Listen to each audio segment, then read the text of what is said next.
آیا تیمای گران قیمت موفق میشن؟ پارت 1. اولی تیم پاریس سن ژرمن که یه عالمه هزینه کرده از سال 2012 فکر کنم تا سال 2023. امباپه، مسی، نیمار که گرونترین خرید دنیاست در حال حاضر با 220 خورده میلیون. آیا موفق شد؟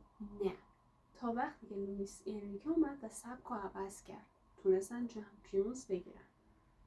رئال مادرید 2000 فیگو رو از بارسلونا برداشت آورد. زیدان با یه عالمه هزینه، رونالدو نازاریو و غیره. آیا موفق شدن؟ نه.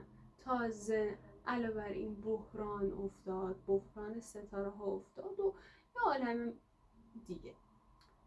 پس آخر که یکی از مهمترین و فاجعه بارترینشون بارسای بعد از نیمار هستش.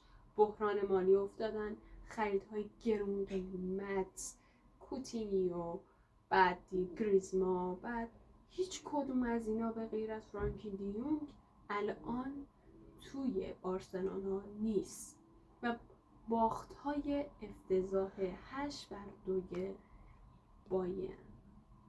اگه بازم دوست داشتی ما رو سابسکرایب کن و لایک